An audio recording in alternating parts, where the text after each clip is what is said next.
Amy Turner packed her backpack for a solo trek through Grand Teton's most scenic canyons and disappeared like morning mist. Her father spent every weekend searching the mountains, rejecting to give up hope, while search teams discovered nothing but empty wilderness and vanishing trails. But nearly a year later, a ranger studying golden eagles made a discovery perched on a narrow mountain shelf that would fracture everything investigators believed and uncover a nightmare that hid in America's most beautiful mountains. The Grand Tetons do not compromise. They rise from the valley ground of Jackson Hole without prelude, a violent, rugged claim of granite against the Wyoming sky. There are no foothills to soften their ascent. They are simply there, ancient, sharp, and profoundly indifferent. For centuries, people have come here to test themselves, to find comfort, or to capture a sliver of its unrefined splendor. In the summer of 2023, a young woman named Amelia Turner came for all three reasons. Amelia, or Amy as everyone called her, was 24 years old. But she moved with the quiet confidence of someone who had spent more time in the wild than in crowded rooms. She had settled in Jackson a year prior, trading a promising but unsatisfying career path in graphic design for a small apartment, a part-time job at a local gear shop, and a front-row seat to the mountains that had captivated her since childhood. Her apartment was a proof to her passion. Topographic maps of the Teton Range were pinned to the walls, intersected with pencil lines, marking past and future routes. Her own photographs hung beside them, a bull moose outlined in the morning mist of the Snake River, the fiery alpine glow on the Middle Teton, the delicate petals of a sky pilot flower clinging to a rocky shelf above the treine. Friends and family would later describe her as careful, almost reverently so. She wasn't a daredevil or a thrill-seeker. She was an artist and a student of the wilderness. Her respect for the mountains was tangible. She understood that they demanded preparation, humility, and a keen awareness of one's own limits. She was a seasoned solo hiker, finding a unique clarity in the solitude of the backcountry, a place where the only sounds were the wind, her own breathing, and the shutter of her camera. That camera, a well-loved Nikon D750, was her most prized possession, a tool for translating the profound feelings the wilderness evoked in her into something tangible. For weeks, she had been planning her most ambitious solo trip yet, a 4-day, 3-night trek along the intimidating paintbrush, Canyon Cascade Canyon Loop. It was a classic Teton route, but an exhausting one, covering roughly 20 mentors of punishing elevation gain, unprotected ridges, and breathtaking views.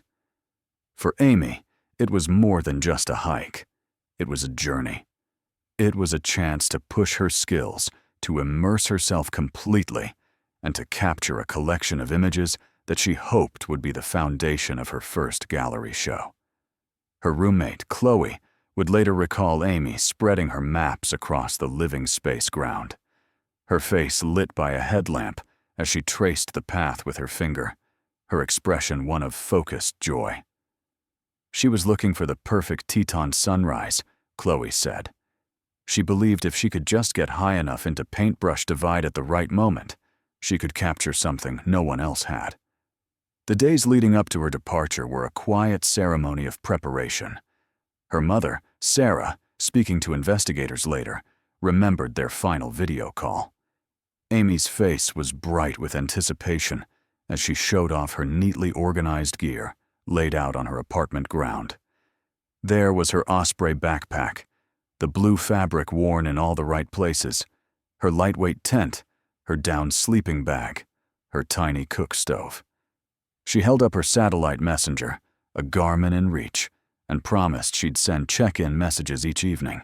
She was so prepared, so responsible, Sarah recounted, her voice thick with a grief that was still unrefined. She had her food divided into Ziploc bags, each one labeled by day. She had her first aid kit, her water filter, extra batteries for her camera, There wasn't a single detail she overlooked.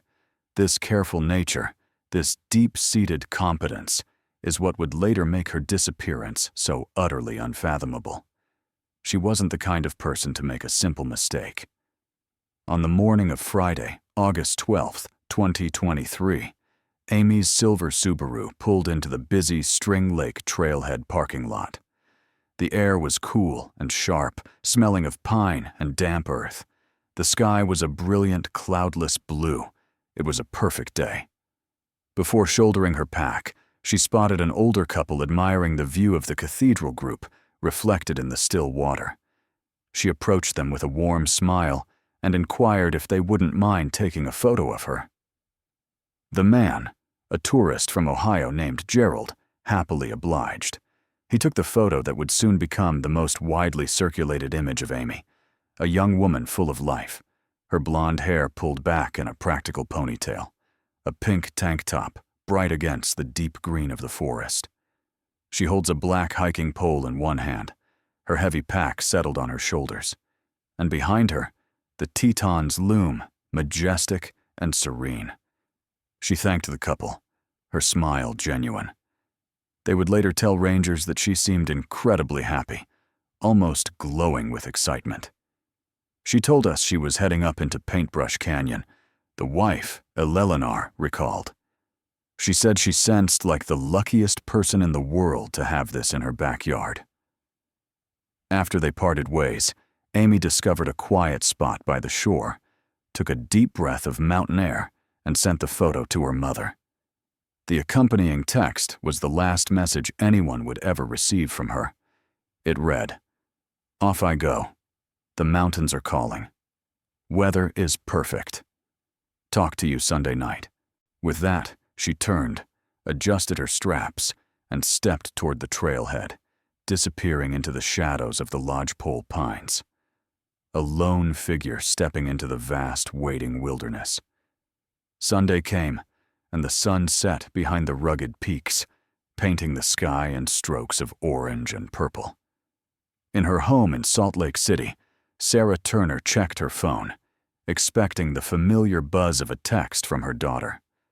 When 9:00 p.m. passed with no word, she sensed the first flicker of unease, but quickly restrained it. Amy was experienced. Maybe her satellite messenger had lost its charge. Maybe she'd met other hikers and decided to camp with them an extra night. There were a dozen logical explanations. But by Monday evening, the logic had worn, replaced by a chilly, creeping dread. The silence from the mountains sensed heavy, oppressive. Every unanswered call went to voicemail, the cheerful recording of Amy's voice, a gut-wrenching echo of the daughter she couldn't reach. Every text message remained unread, a single gray check mark suspended in an abyss of uncertainty. Sarah knew her daughter. Amy was disciplined. She was considerate. She would never intentionally cause this kind of worry. Something was wrong. At 7:15 p.m. on Monday, with her hands trembling so badly she could barely dial, Sarah Turner contacted the Teton County Sheriff's Office. She explained the situation calmly at first, her voice steady, but it broke as she gave the dispatcher Amy's name and her planned route. Within the hour, the National Park Service was notified. A ranger was dispatched to the String Lake trailhead to confirm the presence of her vehicle. As the moon rose over the silent, inflexible peaks of the Tetons, Amelia Turner was officially declared a missing person. Her name transformed from that of a vibrant young woman into a case file, a search grid, and a question whispered into the vast, indifferent wilderness. The official response began not with panic, but with procedure. By first glow on Tuesday morning, Park Ranger Tom Albright, a man whose face was as aged as the granite peaks he patrolled, was standing beside Amelia Turner's silver Subaru. The String Lake trailhead, so vibrant with hikers just days before, was now quiet, holding the cool stillness of dawn. A fine film of yellowish dust and pollen had settled on the car's windshield, a silent proof to the days it had sat unmoved. Albright peered inside, A half-empty travel mug sat in the console. A folded map of the park lay on the passenger seat. Everything glanced normal, which was precisely what sensed so wrong. A quick check of the trail logbook inside the metal box at the trailhead confirmed her entry. Amelia Turner, Paintbrush Cascade Loop, 3 nights. Expected return Sunday. There was no corresponding sign out. In his 20 years with the Park Service, Albright had seen this situation dozens of times. Most ended with the embarrassed hiker emerging from the trail a day or two late, full of apologies and stories of a missed turn or a beautiful view that held them enthralled. But as he radioed in his findings, a knot of professional concern tightened in his gut. By 8 a.m., that concern had intensified into a full-scale search and rescue operation. The Teton Interagency SR team assembled at a temporary command post near Jenny Lake. The air buzzed with a controlled urgency. The clatter of climbing gear, the murmur of low voices over radios, the scent of strong coffee mixing with pine. Lead Ranger Mike Connolly, a man with a calm manner that contradicted the immense pressure of his job, stood before a massive topographic map pinned to a board. The Paintbrush Cascade Loop was outlined in a stark red line, a 20-mile thread winding through some of the most unforgiving terrain in the lower 48. "Okay, people," Connolly began, his voice cutting through the morning chatter. "Our individual is Amelia Turner, 24, experienced solo hiker, well-equipped. Her plan was to camp near Holly Lake on night 1. That's our primary target. Teams were divided. Ground crews would hike the loop from both directions. K-9 units would be airlifted to higher elevations to work their way down. A helicopter was already in the air, its rhythmic whump, whump. A familiar heartbeat in the valley during times of crisis. The first major break and the first deep mystery came just after noon. A ground team pushing up the steep switchbacks of Paintbrush Canyon spotted it. A small dome tent, its muted green fabric, a tiny patch of unnaturalness against the wild tapestry of the mountainous forest. It was Amy's campsite, located in a sheltered grove of firs, a short walk from Holly Lake, exactly where her plan said it would be. But the scene was deeply unsettling. The tent was perfectly pitched, the stakes driven firmly into the ground. Inside, her sleeping pad was unrolled, and next to it sat her small, lightweight day pack. It contained only an empty water bottle, a wrapper from a protein bar, and a tube of sunscreen. Her main backpack, the heavy Osprey pack containing her sleeping bag, food, and survival gear, was gone. Her hiking boots were also missing. The scene painted a strange picture.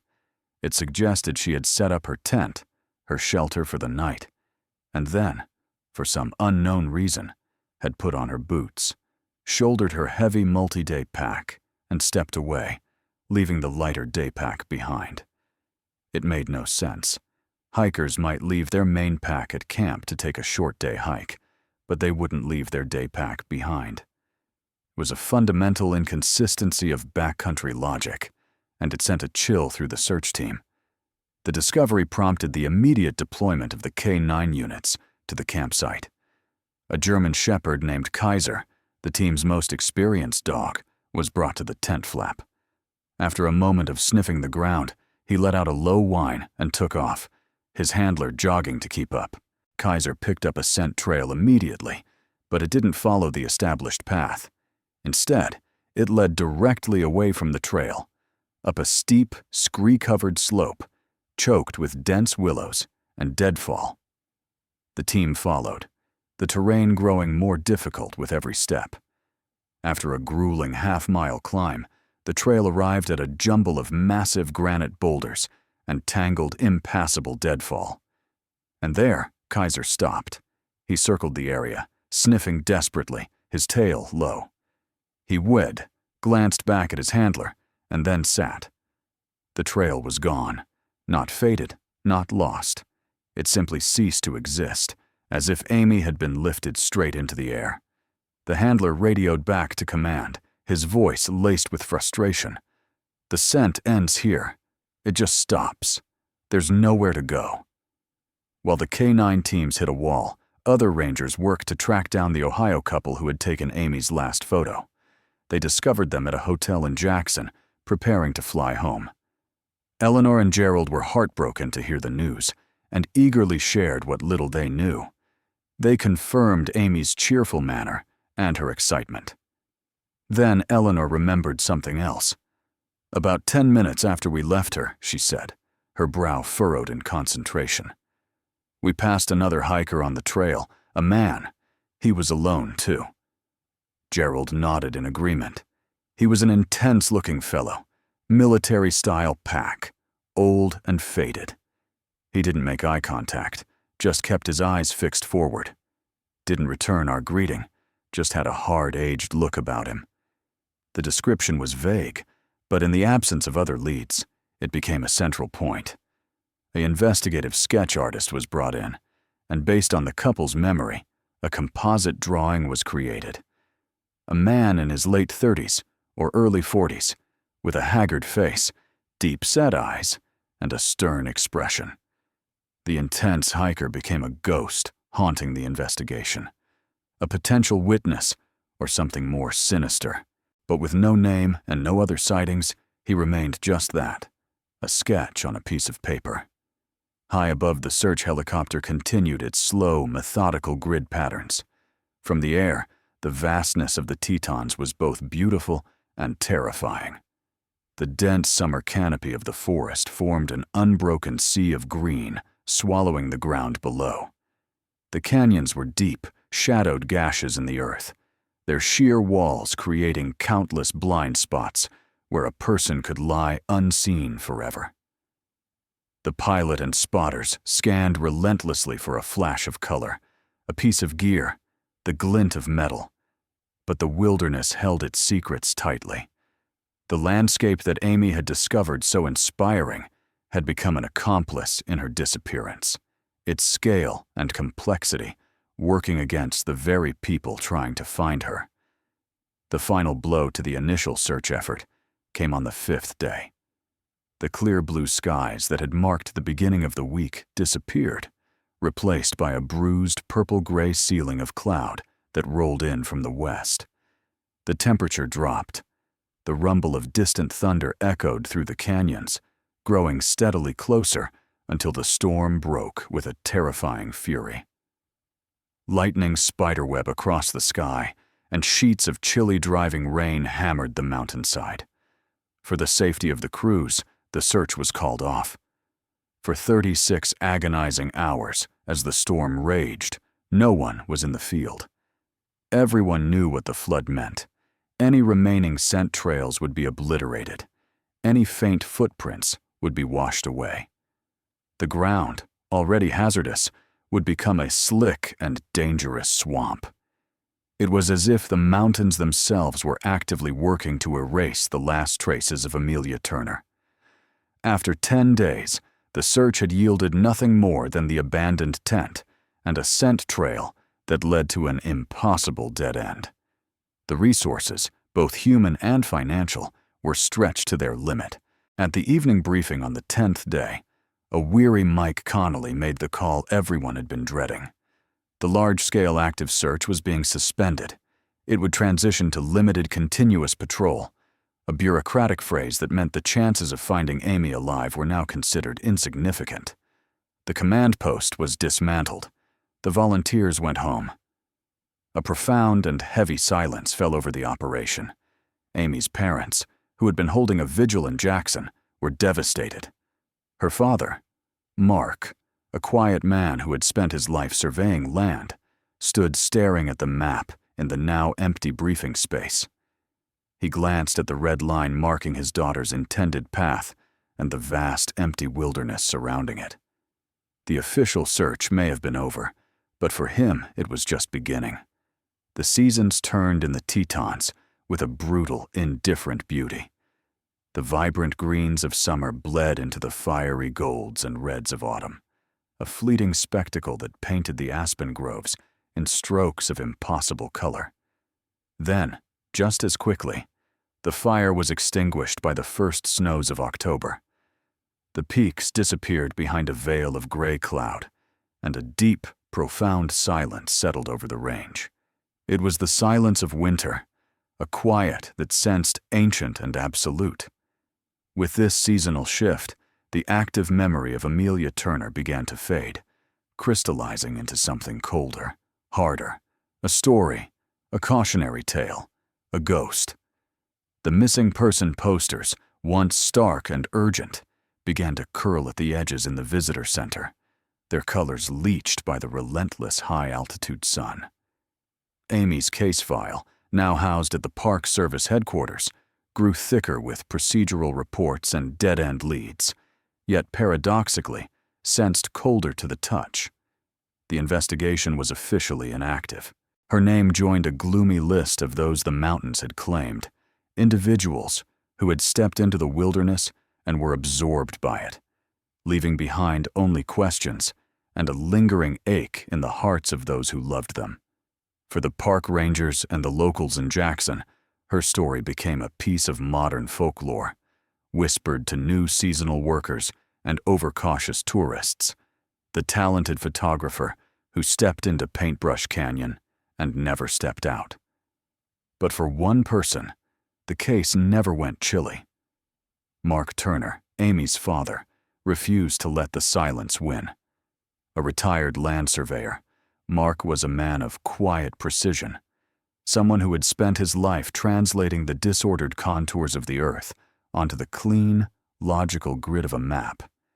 He could not comprehend a world where his daughter, a fixed and brilliant point in his own life, could simply be erased from the landscape without a trace. While the official search had relied on broad sweeps and probability, Mark's approach was detailed, obsessive. He sold a small parcel of land he owned to fund his private search, trading his comfortable retirement for his isolated, grief-fueled mission. His weekends became a stern ceremony. He would drive the long hours from Salt Lake City to Jackson, his old Ford F-150 laden with surveying equipment, climbing gear, and enough supplies to last for days. He became a familiar, tormented figure to the park rangers. They would notice his truck parked at remote trailheads long before sunrise and long after sunset. They treated him with a gentle, pained respect, offering him coffee and quiet words of caution about the weather. They knew he was searching for a ghost, but they also recognized in his methodical desperation a father's refusal to surrender. He didn't wander aimlessly. He applied the discipline of his profession to his grief. He created his own high-resolution topographic maps, overlaying satellite imagery with geological data, dividing the vast wilderness into small, manageable quadrants. He would spend entire days meticulously searching a single tiny square of his grid, a steep drainage or a dense thicket of woods that the official search may have only covered with a passing glance from a helicopter. He was looking for an anomaly, a depression in the soil, a piece of colored fabric, anything that broke the natural pattern. He discovered nothing, but with every empty quadrant he crossed off his map, his resolve only hardened. The search was no longer about finding Amy alive. It was about bringing her home. As Mark Turner combed the silent, frozen ground, a different kind of search was raging in the digital world. On true crime subreddits and backcountry hiking forums, Amy's case became a source of endless fascination and debate. Armchair detectives or web sleuths from around the world dissected every known detail. The most prevalent theory, and the one favored by authorities, was a simple tragic accident. She had slipped on a loose rock, fallen from an unprotected shelf, and her body had come to rest in a place hidden from view. A deep crevice, a dense patch of undergrowth, a place the searchers had simply missed. Others, drawn to more sensational possibilities, argued for an animal attack. A grizzly bear or a mountain lion, they theorized, could have ambushed a lone hiker. But the lack of any physical evidence, no blood, no torn clothing, no drag marks at her campsite, made this theory difficult to sustain for most. A more psychologically complex narrative also emerged, that Amy had chosen to disappear. Sleuths pointed to lines from her journals, which her family had shared in desperation, speaking of her need for solitude and her feeling of being unmed from her old life. They twisted her love for the wilderness into a desire to escape society altogether, suggesting she had orchestrated her own vanishing. But it was the thread of foul play that proved most compelling. The intense hiker, the man with the haggard face and military pack, became a central figure in the online mythology of the case. He was given nicknames: the Teton Ghost, Cascade Creek, John Doe. Without a name or any evidence, he became a blank canvas onto which 1,000 dim narratives could be projected. Was he a predator who stalked lone female hikers? Had he followed Amy from the trailhead? The lack of answers only fueled the speculation, turning the unknown man into a legendary boogeyman of the Tetons. For months, there was nothing. Mark continued his lonely searches. The online forums continued their circular debates. Then, in late August of 2024, a breakthrough came, or what seemed like one. A fly fisherman navigating a remote section of Cascade Creek, several miles downstream from the main search area, spotted something glinting under the water, wedged tightly between two large rocks. He waded in and pulled it free. It was a single black, lakey hiking pole, its grip worn, its tip scratched. He recognized the brand as a popular high-end choice for serious hikers, and remembering the posters for the missing photographer, he dutifully reported his find to the Park Service. The discovery sent a brief electric jolt through the chilly case. Investigators confirmed the pole was the exact model and brand seen in Amy's last photograph. Her parents were notified, their hopes painfully rekindled. A targeted search team was even dispatched to the area where the pole was discovered. But the hope was short-lived.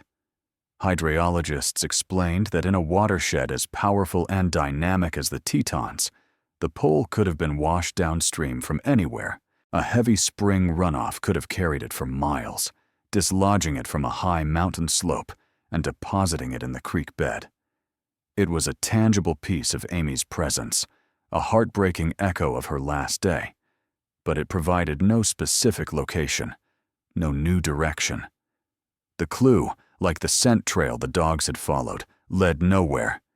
It was a piece of the puzzle that didn't fit, a frustrating piece that only deepened the sense of a vast, unknowable emptiness. The mountains had given up one small secret, only to pull the silence in more tightly around the rest. The summer of 2024 settled into the high country, bringing with it the familiar cycle of life. Wildflowers exploded in a riot of color across the alpine meadows. Marmots sunned themselves on warm granite slabs, and the great birds of prey rode the thermal updrafts, their sharp eyes scanning the terrain below. Among these winged hunters was a man whose passion for them would accidentally cut through a year of chilly silence. Ranger David Chen was a 15-year veteran of the National Park Service, a man whose quiet manner and comprehensive knowledge of the local ecosystem had earned him immense respect. But his official duties were secondary to his true calling, ornithology. Specifically, he was one of the lead researchers monitoring the golden eagle population in the greater Yellowstone ecosystem. In late July, 11 months after Amelia Turner had disappeared, David was engaged in his annual survey of nesting sites. This work took him far from the manicured trails and crowded overlooks into the rugged, untrodden heart of the Teton Range. He was in a remote, high-altitude basin, a place of sweeping scree slopes and sheer cliff faces that few humans ever saw. He moved with the practiced ease of someone at home in the vertical world, his binoculars a permanent extension of his eyes. From a ridge, he scanned a distant cliffside, a known nesting area. Through his high-powered lenses, he quickly located his target, A massive, sprawling nest of sticks and branches perched precariously on a grassy shelf halfway up a sheer rock wall. It was a classic golden eagle awry, established and impressive. But as he focused the image, something caught his eye. Mixed in with the natural browns and grays of the nest were flashes of incongruous color, a startling scrap of bright red, and something else, a patch of vibrant turquoise. His first believed was trash.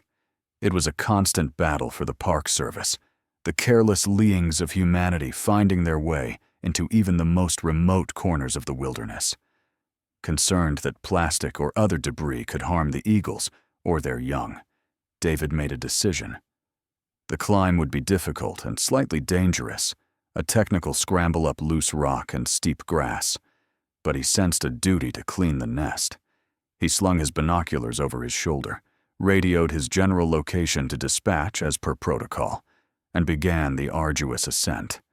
The climb was grueling. Loose scree shifted under his boots, sending small cascades of rock clattering down the slope. He moved slowly, deliberately, testing each handhold.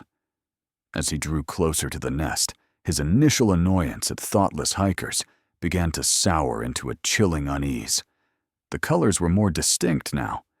The red wasn't a plastic bag, and the turquoise wasn't a piece of discarded rope. He finally pulled himself onto the shelf, his heart pounding from both exertion and a sudden, unexplainable dread. He stood before the nest, a disordered masterpiece of intertwined branches nearly 5 feet across. And there, woven into the very fabric of the structure, were the items he had seen from below. The turquoise was a tattered piece of nylon, clearly ripped from a piece of outdoor gear, like a stuff sack or a rain cover. And the red was the trim on a dirty aged pair of women's underwear. They were mostly white, but the elastic waistband and leg openings were a distinct, faded crimson. In that instant, David Chen's mind flashed back to the missing person posters, to the countless briefings, to the face of the smiling young photographer. He remembered the photo of Amy at the trailhead, her blue backpack accented with bright red straps. The color was a near-perfect match. His blood ran chilly. He knew with a certainty that settled deep in his bones that this was not random trash. This was a clue. He backed away from the nest slowly, his mind racing. He pulled out his service phone and with trembling hands began taking photographs, documenting the nest and its contents from every angle. He didn't touch anything. He knew this was now potential evidence in a major investigation. He radioed his supervisor, his voice tight and strained, a stark contrast to his usual calm. "Dispatch, this is Chen. I'm at the nesting site in the upper basin. I may have discovered something related to the Turner case."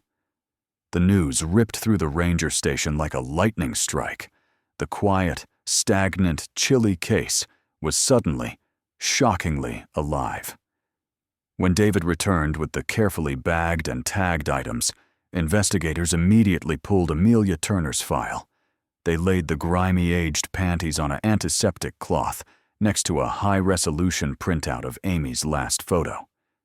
The shade of red on the underwear's trim was a startlingly precise match to the red accent straps on her osprey backpack.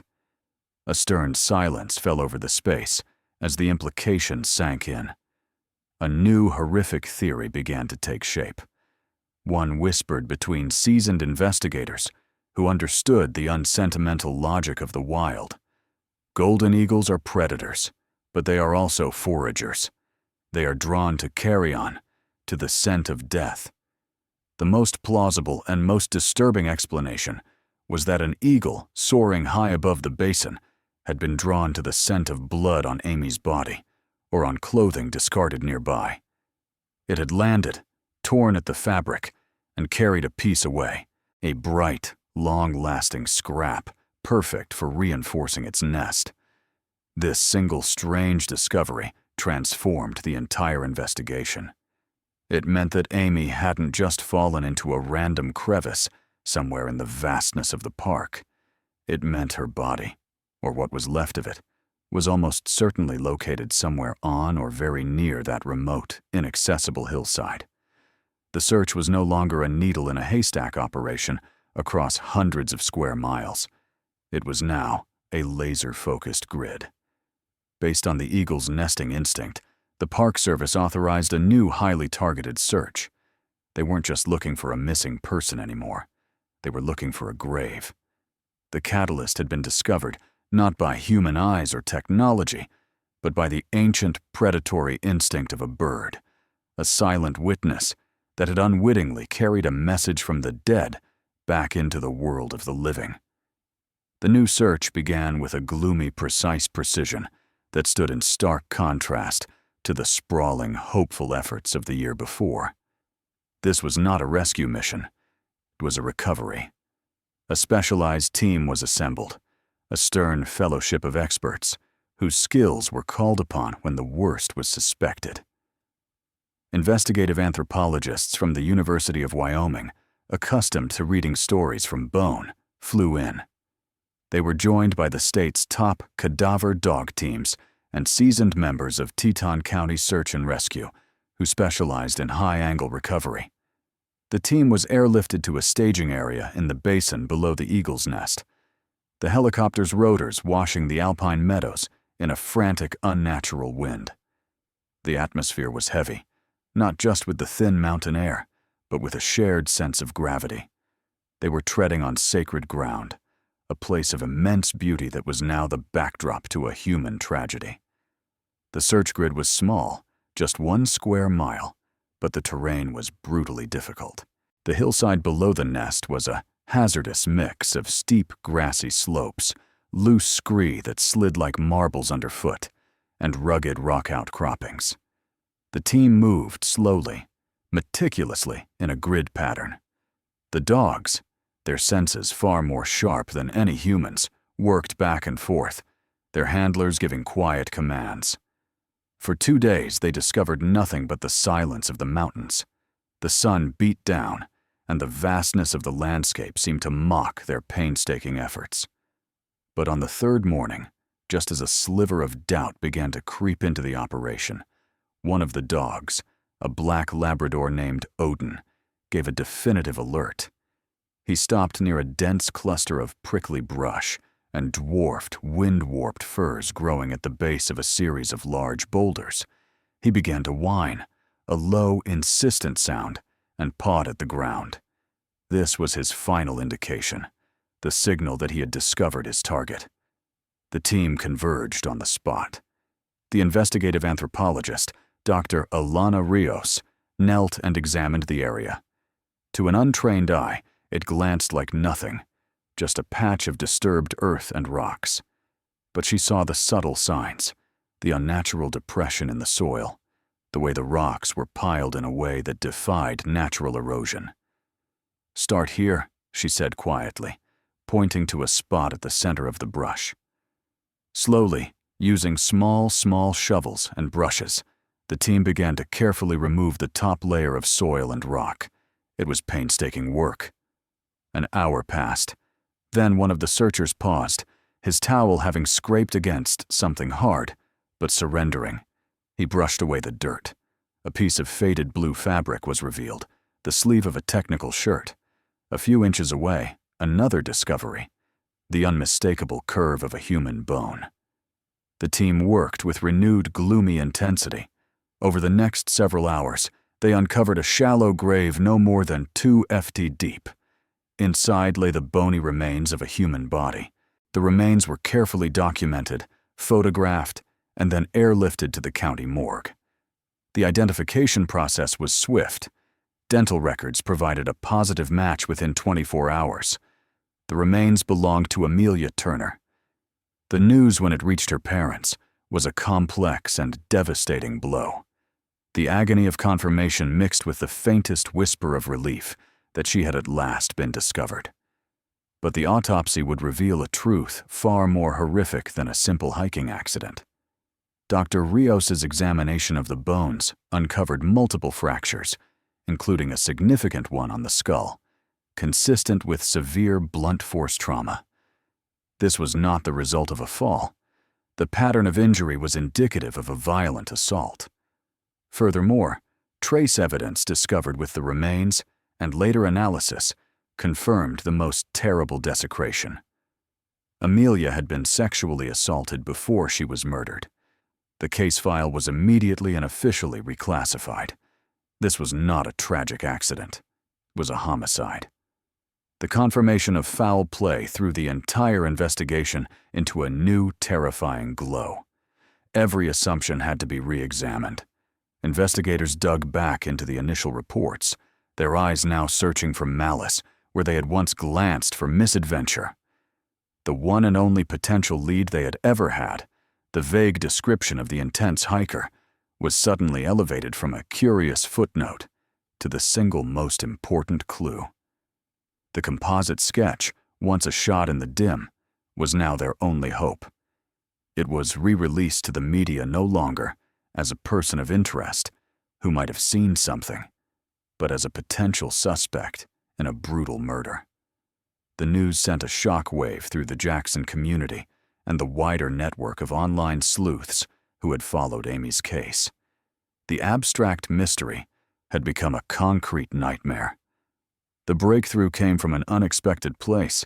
A woman named Brenda, working the front desk at a budget motel in Pinedale, Wyoming, a dusty ranching town about an hour south of Jackson, saw the sketch on a local news broadcast. She stared at it, a jolt of recognition running through her. She had seen that face, the deep-set, vacant eyes, the stern set of his jaw. It was a face she hadn't been able to forget. She immediately called the Teton County Sheriff's tip line. She told them the man in the sketch had stayed at her motel for several weeks the previous summer. He was a loner, paid for his space week to week in cash, and kept to himself. He said he was in the area for seasonal construction work. She remembered his name from the ledger, Robert Frazier, and she remembered something else that made her shiver. He had checked out suddenly without a word, just a few days after the news of the missing hiker first broke. With a name, the investigation accelerated exponentially. A multi-agency task force dug into Robert Bob Frazier's past. He was a 42-year-old transient with a ghost-like digital footprint, but a sealed juvenile record for a violent assault. He moved from state to state, taking under-the-table construction and ranching jobs, never staying in one place for long. By cross-referencing employment records and contacting labor agencies, they traced his path from Wyoming to Montana. They learned he was currently employed as a ranch hand on a large, isolated property outside of Billings. Armed with a search warrant, a heavily armed team of FBI agents and local sheriff's deputies descended on the ranch at dawn. Frazier was taken completely by surprise and arrested without incident. His manner was flat, emotionless. In a dusty, cobweb-filled shed where he stored his scanty belongings, investigators discovered a battered military-style footlocker secured with a heavy padlock. They pried it open. Inside was a predator's trophy box. There were driver's licenses belonging to 3 different women, assorted pieces of jewelry, a few locks of hair, and other deeply personal items. And at the very bottom, wrapped in an old t-shirt, was a Nikon D750 camera. The serial number was a perfect match for Amelia Turner. The camera's memory card was the final damning piece of evidence. At the FBI's Regional Forensics Lab, technicians accessed the files.